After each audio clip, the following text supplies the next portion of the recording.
Hey everyone, welcome back to my podcast, Anatomy and Physiology Bit by Bit. This is your host, Dr. Steve Sullivan, coming to you from Bucks County, Pennsylvania, where I've been teaching anatomy and physiology since 2002.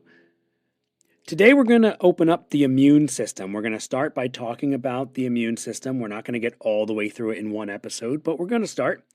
It is extremely unique because it's not a typical organ system like we've been seeing most of the time, where we have these organs dedicated to a specific function and working together.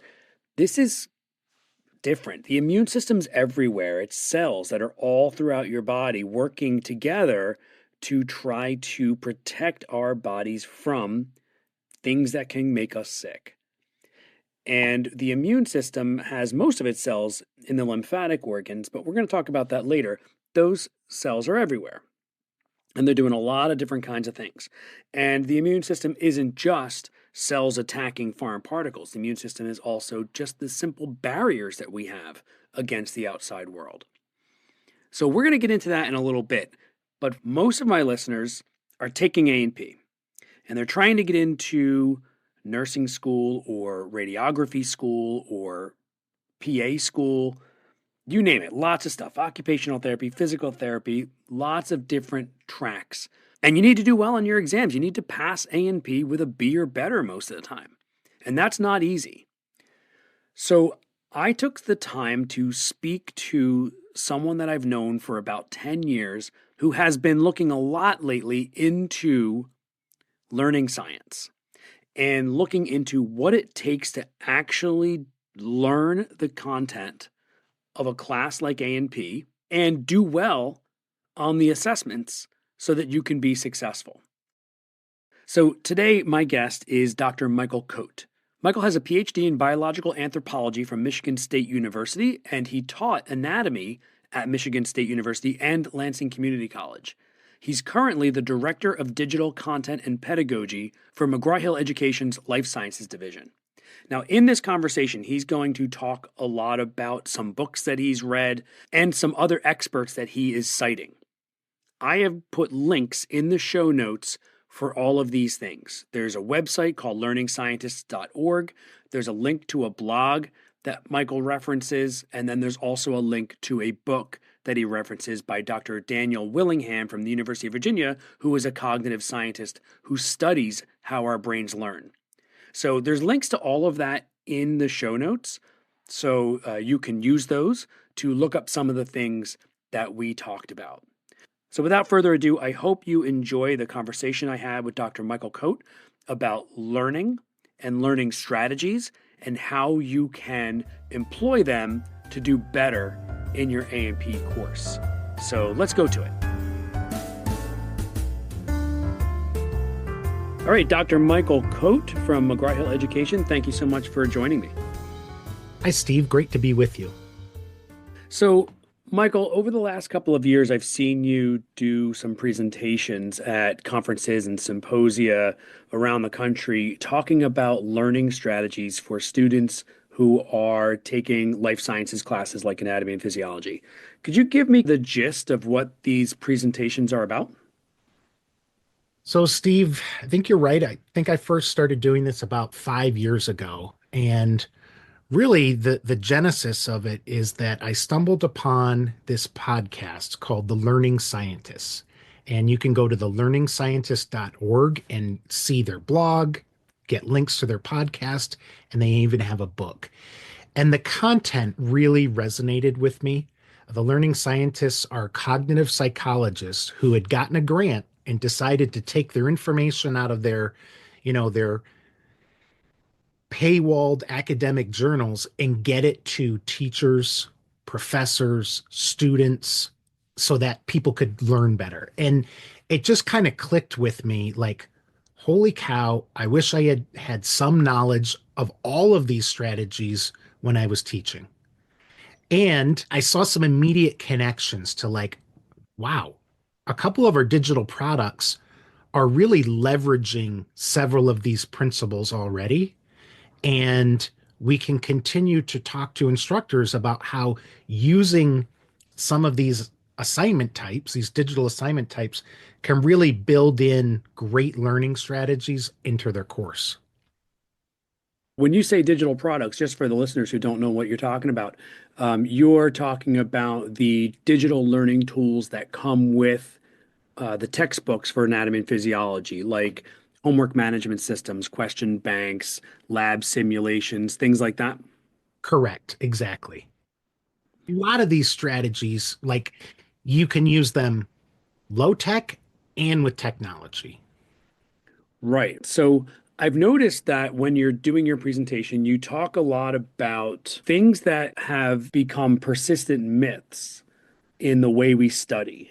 I would love for you to talk about some of those. For example, as long as I can remember, I used to tell my students, once you answer a question, just move on, go to the next question. Don't go back and change it. Keep your first answer. But I'm kind of interested in hearing your take on that. Steve, I had heard the same thing. I actually had a person with a master's in education, and this person told me, okay, tell your students, go with their first instinct, go with their gut, right? And I told thousands of students this. And then a year or two ago, I read on the Learning Scientists, that's called the first answer fallacy. And it is a complete myth. There's never been a study that has shown that going with your first answer is the way to go. In fact, it goes back to the 60s, and they found that students changed answers from wrong to right way more often than went with the right answer and then changed to the wrong. And that's the first answer fallacy. Those stick out in your mind, right? So you're a student, you took an exam, you look at your results, you always remember the one where you had the right answer, but you changed your mind, right, and went to something else. So you remember those. You don't remember the ones that you also struggled with, but eventually came up with the right answer. I think that's got to be at 100% because you go and you see your answer was changed, and that's the one that really stings. So you feel that, and you don't think about all the ones that you might have changed to the right answer. Correct. So that's just a good example of a neuromyth. And that is, as human beings, we are not good at really knowing how we learn. Like things that we don't intuitively know some of the best strategies for how to learn. It's interesting that you just said that because a lot of my students, they'll tell me when the semester begins, I'm an auditory learner, I'm a tactile learner, I'm a visual learner, and they'll tell me about their learning style and I need to make sure that I have materials for them that fits their learning style. And typically in my class I do. I have auditory stuff, visual stuff, tactile stuff. But either way, I learned something in your presentation about learning styles that I was really surprised by. Can you tell me about that? Okay, I think the biggest takeaway that a student could get from this podcast is learning styles is a myth. Learning styles is saying that there is one way an individual learns best, right? It's saying that, okay, your example, I'm a visual learner. If I study using visual strategies, I will do best on this material on an exam. There's never been a single study that has supported this with a really good research design. So it is one of the most resilient myths that we have. Most people, both teachers and educators alike, actually think that the idea of learning styles, this one best way you learn, is backed by science when it's not. People have a preference, right? You might have a personal preference, Steve. I know I have a personal preference. I love to see things visually. Like I draw things out, right? When people are talking about abstract thoughts, I need to like organize it on paper in front of me to understand it. But that doesn't mean I would only ever use those strategies, right? So, what I like about what you said was you had a lot of different ways in your course for students to engage with content. And that's what the best learners do. The best learners use multiple modalities. Sometimes people call them learning intelligences, but bottom line, you use visual strategies, you use auditory, you use writing. Like the best learners combine all of those.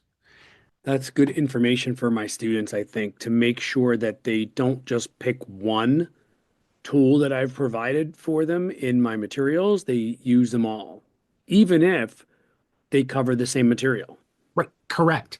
So you don't want to confuse your personal preference with the only and best way you study, right? And that's the danger of thinking you have a learning style. Because first off, that's a fixed mindset, right? I can only Mhm. learn this way. It doesn't let you engage in all those other opportunities. And it doesn't acknowledge that you can become a good learner, right? Because we can all get better as learners because, again, we don't have a great feel for intuitively how we learn best. It's really confusing. Another thing I used to tell my students, and I learned this in college in a psychology course. I used to tell my students, when you study, study in the same kind of environment that the exam is going to be. Sit in the same position. Don't lay down, right? Sit at a desk because you're going to take your exam at a desk because that will help retrieval because everything will feel familiar in that way. I actually learned that in a psychology course as an undergrad. Well, and this is again one I came across while I was, over the years working on this presentation and looking for these kind of interesting information, these myths that we have about learning. And absolutely, studying in new environments benefits the learner. So it's the complete opposite of what you learned in your psychology class, right? So anything you can do to change those variables when you're studying, right? Different times of day, different background music, different study methods, right? Using visual, using auditory, and it's all related to what cognitive psychologists call the context effect on learning. And the idea here is that the more things you change up, the more likely that that knowledge becomes independent of the surroundings where you learned it. That makes a lot of sense. Okay, so what do you think of flashcards? How should students be using them? So I think flashcards are an amazing resource for students to learn. And if you use them correctly, that is retrieval practice, which is one of the six learning strategies. So, retrieval practice, right? You get that definition. Don't flip over the card and kind of cheat it. Make sure, can you say that definition? Can you recall it without any resources, right? That's an active recall activity. That's retrieval practice.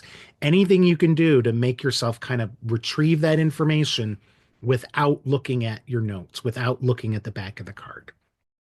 One of the things that you've heard me talk about is that it's not creating the cards that leads you to knowledge retention. It's actually using the cards.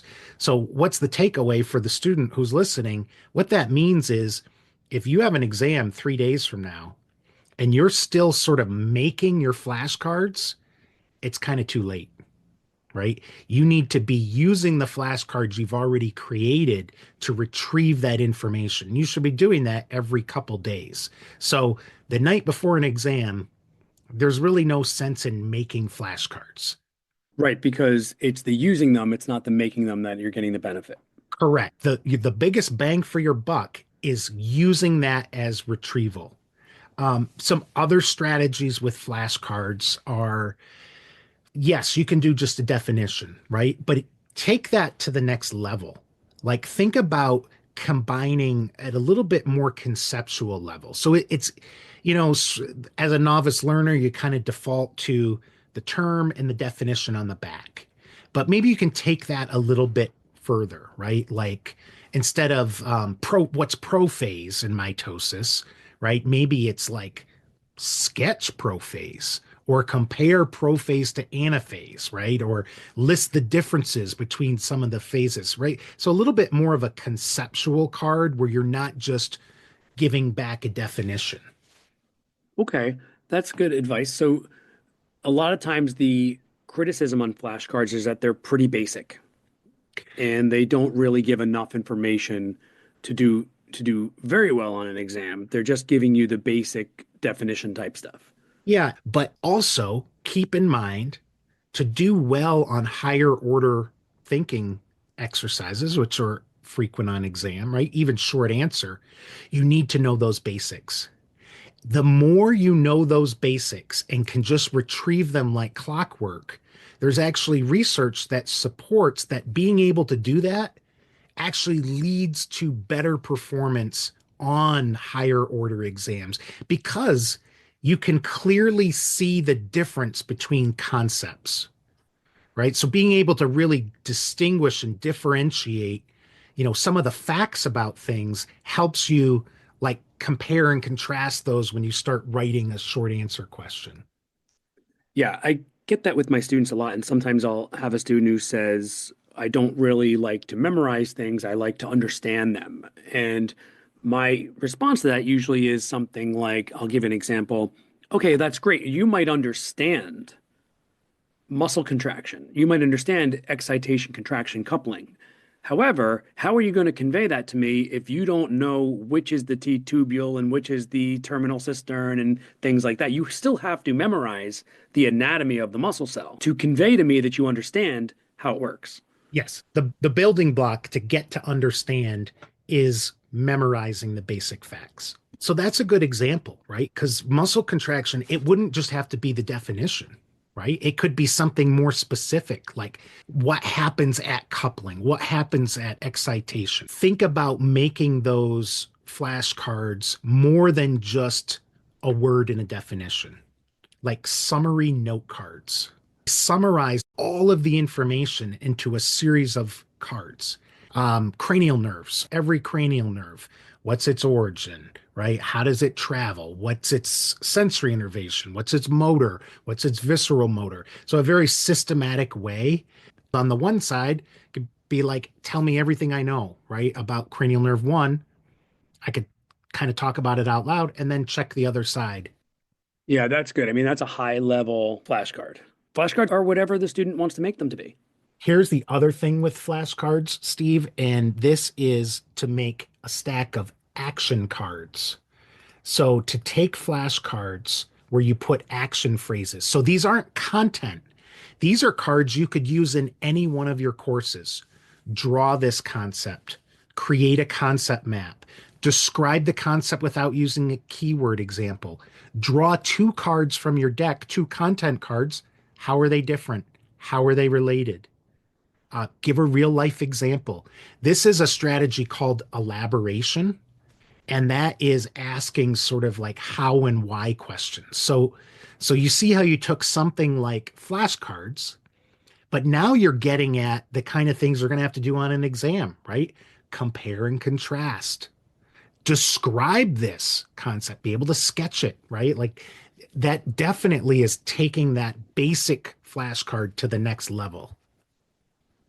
I like that a lot. I think that students could really benefit from having flashcards that are going to be more reflective of the kinds of things they'll see on the exam. So, okay, I'm going to move into techniques for performing well on exams, right? So, you talked about retrieval. I always tell my students you have to test your ability to recall the material. You can't just read the textbook chapter 17 times and it becomes so familiar you think you're ready for the exam. You've got to test your ability to recall. So a lot of my students, they talk about what they did to prepare for an exam, and they'll say, I studied for 2 days straight before the exam. I still didn't do very well. Or they'll tell me how many times they read the chapter or how many times they read their notes and things like that. So, in a class like anatomy and physiology, there's a 2 semester majors level class. What are some of the techniques that you recommend for these students to perform at the level that they need to perform? So there's two kinds of practice that I think are applicable here. First is space practice. This is the overarching principle of how often should you be studying. Research has shown if your test or your quiz is 1 week from today, you should be studying that content every 1 to 2 days and probably every 2 days. So a week from now, you'd be able to get in 2 or 3 study sessions, right? If it's a month away, you need to be studying like really in that content at least once a week. So that's kind of the interval of how you space out this study. You're reviewing material from your last class, but you also need to go back a week, right? And even back a month potentially. The strategies that you use are retrieval practice, right? So flashcards is a great example of that. All the other kind of strategies are anything that you can do where you put away your course materials and you start with a blank piece of paper, right? Blank piece of paper or a blank iPad or a blank computer screen. And you ask yourself to retrieve that information without resources. So write it out, right? Like write a summary of the last lecture you were at. Take 10 minutes, write down everything you can remember. The key is now open up your notes and look at what you missed, right? So when you do this, always refer back to class materials to kind of see what you missed, and that's important. So make a sketch, create a table. Let's say for anatomy and physiology, you're in digestive system, right? And you're talking about organs and their blood supply and nervous innervation, creating a table, a concept map, practice tests, right? If you have availability to practice tests, do practice tests, right? Even homework assignments. So Steve, you have homework assignments for your students, right? Kind of they're open book, right? Correct. Here's what I would suggest to a student. The next time you have some sort of open book assignment, right, where there's no limit to what resources you can look at it, go through without looking at a thing. Answer every question. It's going to be hard, right? You're not going to know all the answers, but that's the power of retrieval practice. Just trying to go retrieve that information from your brain, somehow, again, this is one of those neural myths. Like it actually makes that information stick. So go through, don't look at any resources. Obviously, don't hit submit. Now, open all your resources and go back through and change the answers that you need to. Couple things you've done there, right? You've made yourself retrieve the information. There's all kinds of research to support that taking a test on content, like a pre-test, before you ever even learn anything will help you. And then using your notes when you go through that homework assignment. So you'll start, oh, geez, yeah, I definitely need to spend more time on these muscle actions, though those aren't clicking. It's funny. You buy a pair of socks, that's 2 socks. You buy a pair of Bombas socks, that's 4 socks. Because one purchased is one donated. Socks are the #1 most requested clothing item in homeless shelters. So when you buy a pair of super comfortable Bombas socks, you're also donating a pair. Bombas customers have powered over 150 million donations. So Bombas would like to thank you 150 million times. But we only have like 30 seconds. Go to bombas.com and use code AUDIO for 20% off your first purchase. That's BOMBAS.com and use code AUDIO at checkout. You say that because I've been telling my students this for years and years now. So I'm so glad to hear you say that and that there is research behind that. And then obviously quiz games like a Who, right? Those kind of things that you can find, use that as retrieval practice as well. Like, again, don't look at resources. Like you're making yourself get that information. If you have a study group, write 3 or 4 multiple choice questions for each person in the study group, but then trade them with each other and don't use resources, right? Again, that's a practice test.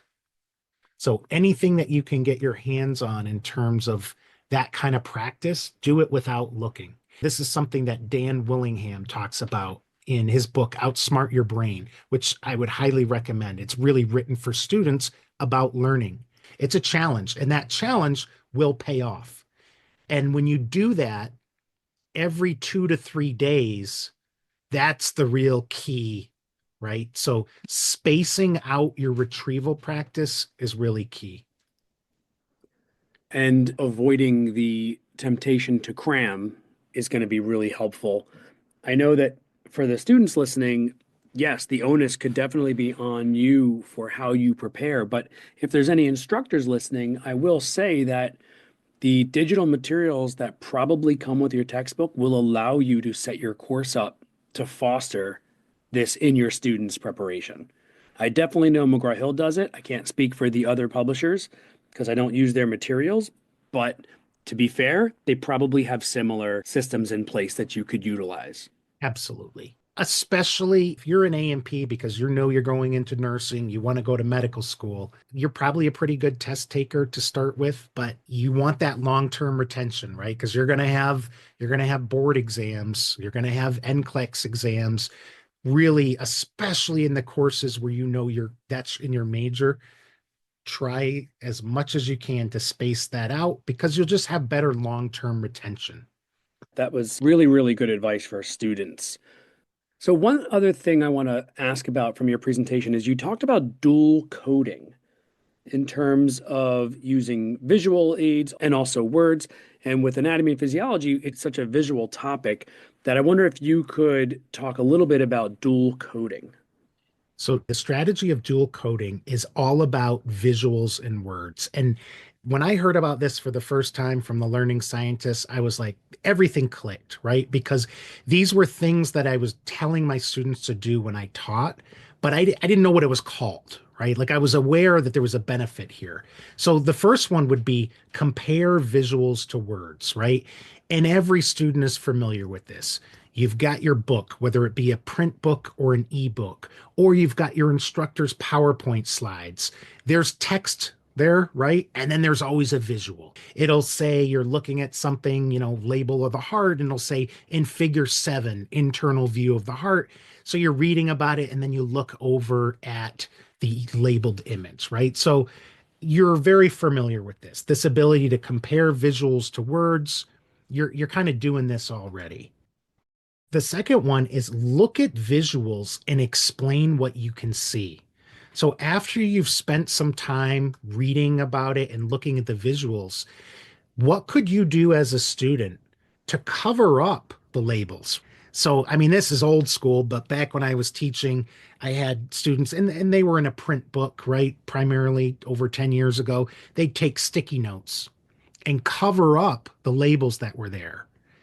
You can kind of do the same thing here, right? You could take a screenshot that gets rid of the labels, right? You would just have the leader lines and test yourself. So this is dual coding is a strategy you can use for retrieval practice, right? And I think it's perfect for anatomy and physiology. Take that screenshot, whether it be from your book, your ebook, or from your instructor's PowerPoint slides, and see how many of those things you can label without any resources.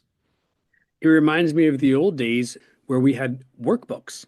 There were blank spaces for us to fill in. Yep. That is really good.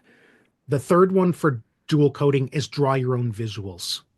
And again, this is something you can do as a retrieval practice. Draw a simple diagram, draw or create a table, draw a simple heart diagram, draw a really simple schematic of the cardiovascular system, labeling all the arteries that you need to know as you go past there. So anything where you can draw your own visuals, concept maps would be another one.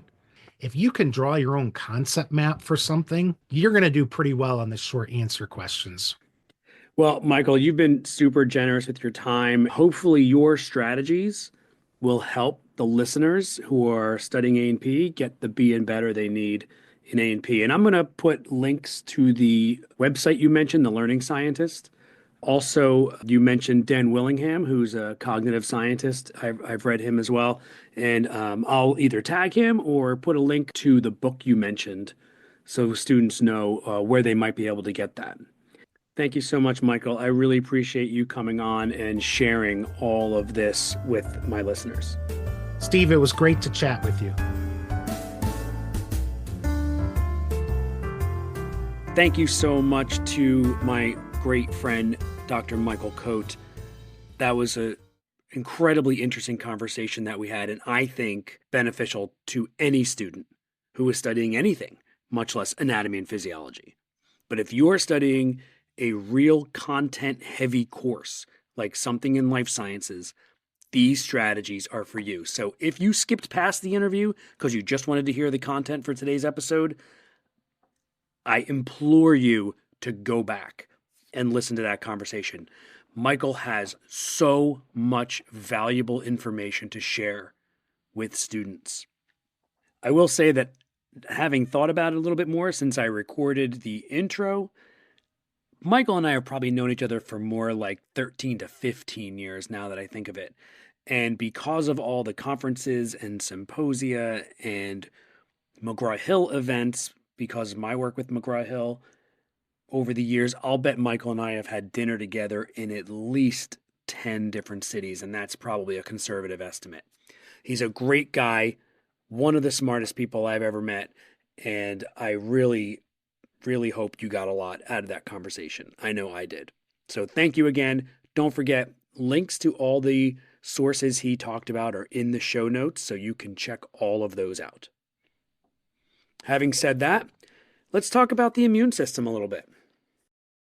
So like I said earlier, there's no doubt you've heard of the immune system, but it's not really a system of organs, it's a system of cells. These cells participate in immune function and they live in all of our organs, especially the ones of the lymphatic system. They defend us against the instruments of disease like pathogens, toxins, allergens, and cancer cells. To really understand how the immune system works, though, we have to look into what these agents of disease are. So let's start with pathogens. Pathogens are usually living infectious agents, and they include viruses, bacteria, fungi, parasites, and prions.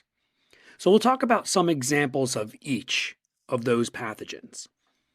We'll start with viruses. Viruses are microscopic pathogens that can infect hosts like humans, plants, or animals, and they consist of a nucleic acid, like DNA or RNA, inside a protective protein called a capsid. That's like a protein shell surrounding the genetic material. Some viruses also have a protein envelope surrounding the capsid. Viruses are not cells, and they don't have the cellular machinery that we typically understand with cells, like organelles. So they enter the cells of the host they've infected, and they use its machinery to replicate themselves. And often that damages the host cells and makes the host sick. Some examples of diseases caused by viruses are influenza, COVID-19, measles, viral meningitis, and HIV/AIDS. Bacteria are everywhere. They coat our skin, line our respiratory, digestive, and reproductive tracts, and even float unseen in the air around us. These single-celled organisms are essential for our survival. However, not all bacteria are friendly, and harmful bacteria can invade the body, multiply rapidly, and release toxins that make us sick. Among other things, bacteria cause diseases like salmonella poisoning, bacterial meningitis, urinary tract infections, staph infections, tuberculosis. These are just some examples of tons of different diseases that are caused by bacterial infections. Bacterial infections can usually be treated with antibiotics, which do not affect viruses. They're not effective against viruses. A parasite is an organism that lives on or in a host and gets its nutrition from that host. Parasites include worms and protozoa. For example, tapeworms. They infect the digestive tract, and the protozoan Plasmodium causes malaria, which is typically transmitted to humans from mosquitoes. Fungi are a group of organisms that include yeasts, molds, and mushrooms. They can exist as a single-celled or multi-celled organism. Some fungi are harmless or even beneficial, but medically significant fungi can be pathogenic or opportunistic, meaning they cause disease in immunocompromised individuals. Now, fungi and bacteria have something in common, that we usually have beneficial versions of these already living inside of us, and we depend on them. But when they get out of control and they are allowed to replicate too much and take over, that is when we get sick. A common example of an infectious fungus is tinea. Tinea infections are also known as ringworm, and they're usually named according to their location in the body. For example, tinea pedis, or athlete's foot, is near the toes, so pedal means foot. And tinea capitis is on the head. Cap means head. Despite its misleading name, ringworm is not a parasitic worm. It's actually a fungus. Prions are not living things. They're abnormally folded proteins that cause other proteins to become misshapen and cause disease. They're not as common in humans as the other pathogens I mentioned, but a well-known prion condition is bovine spongiform encephalopathy. You might have heard it called mad cow disease. Toxins. Toxins are non-living, disease-causing agents. They can be secreted by pathogens or they can be present in the environment. An example of a bacterial toxin is botulinum toxin. This is the toxin secreted by the bacterium Clostridium botulinum and can cause serious neurological symptoms. Examples of environmental toxins are carbon monoxide and lead, both of which can be fatal. Allergens are agents that cause allergic reactions, like pollen or pet dander. And finally, cancer cells are our own cells whose DNA is mutated during its replication in the synthesis phase of the cell cycle. These abnormal cells begin to grow and multiply, forming tumors that no longer function in the original way that those tissues are supposed to function. And then when that gets in the way of the function, then problems start. Okay, so that's the things that cause disease. So let's talk about what we have at our disposal to defend ourselves against these diseases. We typically think of our immune system as organized into 3 tiers that we call our lines of defense. The first line of defense is the barriers created by the epithelium of the skin and mucous membranes. The second line of defense utilizes leukocytes, remember that's white blood cells, and their derivatives. Also in the second line of defense is antimicrobial proteins, fever, and inflammation. These are employed when the first line of defense is breached. These 2 lines of defense are collectively known as innate immunity. It is the immunity we're born with and is not specific to any one pathogen. With the exception of fever, innate immunity typically acts locally in the body rather than systemically. For example, if a cut gets infected, the inflammation is usually limited to the area of the cut. Innate immunity does not remember what it took to destroy a particular pathogen, so if it returns, the process has to start over again. Now that is unlike our third line of defense, which is called adaptive immunity because it adapts to the pathogens we're exposed to. This means that not only do we destroy pathogens in our body, but certain leukocytes will produce proteins to combat those pathogens if they're ever introduced to our bodies again. Adaptive immunity has a memory, so to speak. This is why we don't typically get infected by the same virus twice, like chickenpox or measles. It's also why vaccines work, because we can use a vaccine that introduces us to a weakened version of a virus or a bacterium, and then our adaptive immunity goes into effect and makes antibodies against that particular pathogen. So if we become exposed to the full-strength version of the pathogen, we already have the defenses to fight it. All right, so since we went through the basics, let's talk about the first line of defense. Our epithelial barriers help defend against infection by physically blocking pathogens from getting into the body's tissues. The first line of defense also chemically protects us with substances that have antimicrobial properties. These barriers are the skin of the integumentary system and the mucous membranes inside our bodies. We'll start with the skin. The skin presents a physical barrier to disease-causing agents. Recall the stratified squamous epithelium of the epidermis. You can go back to the episodes early on where I talk about histology, and you can look into the stratified squamous epithelium. And then you can look at my skin episode as well. Beneath that stratified squamous epithelium is dense irregular connective tissue of the dermis. These layers make it difficult for pathogens to invade our bodies. The skin also utilizes chemical defenses to limit how many bacteria live on our skin. These include an acid mantle produced by sweat and sebum and a peptide component of sweat called dermcidin. The acid mantle is a thin layer of sebum and sweat on the surface of the skin. It keeps the pH on the surface of the skin between about 4.5 and 6.5, which means it's slightly acidic, even though the region deep to the stratum corneum of the epidermis has a pH of 7.0. The secretion of lactate and fatty acids by sebaceous glands contributes to the acidity of the acid mantle. That pH is really difficult for a lot of bacteria to flourish in. Combined with the antimicrobial properties of the sweat spermicide, defensins, and the enzyme antimicrobial lysozyme, this makes it difficult for the bacteria to really replicate and overtake the area on the skin. And in addition to that, cells of the skin also produce other peptides that serve as antibacterial, antiviral, and antifungal agents.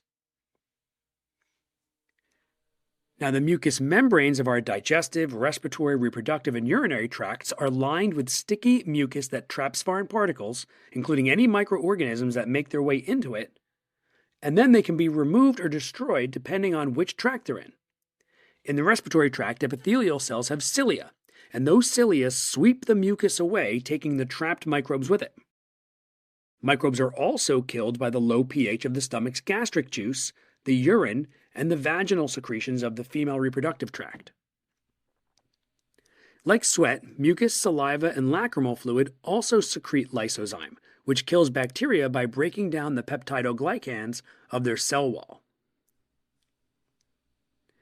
Now, if you remember back from my histology episode, that irregular connective tissue forms the basement membrane of many epithelia.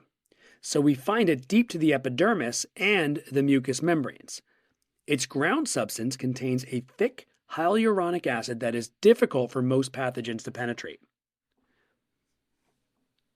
Now, you probably heard of the term the microbiome. Our body's surfaces are also home to non-pathogenic bacteria that won't harm us. In fact, they protect us from harmful pathogens by interfering with their ability to attach to our skin and flourish. Bombas makes the most comfortable socks, underwear, and T-shirts. Warning, Bombas are so absurdly comfortable you may throw out all your other clothes. Sorry, do we legally have to say that? No, this is just how I talk, and I really love my Bombas. They do feel that good. And they do good, too. One item purchased equals one item donated. To feel good and do good, go to bombas.com and use code AUDIO for 20% off your first purchase. That's BOMBAS.com and use code AUDIO at checkout.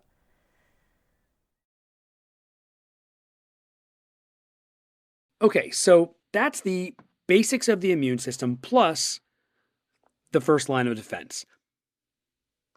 I think we're going to save the second line of defense for the next episode, and we'll get into that. So I hope that this is helping you get your beer better. I want to thank my guest, Dr. Michael Coate, for joining me for this episode and sharing all of the wisdom that he has been gathering over the years for students so that they can be successful. And I want to thank you, the listener, for taking the time to download, to listen. I hope this is helping you. I really appreciate your patience if you're waiting episode to episode, because I know that sometimes there's a little more time in between, because really what I do is I typically just record these episodes whenever I have the chance. So I would love to get them out more regularly, but I appreciate your patience. And thanks again for everyone who's commenting on Spotify or Apple Podcasts or emailing me with a lot of really, really kind words. I'm very glad that I'm helping in any way that I can, even if it's a little bit. And feel free to reach out to me at minus55media@gmail.com. If you have a question, I'll try to answer it on the podcast, and hopefully that helps. Once again, thank you, everybody. I'll talk to you next time.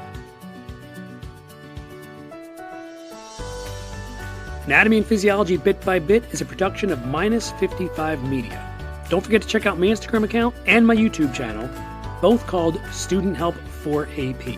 I'm posting a lot of stuff on there right now that you can watch and that will hopefully really help you understand this A&P stuff.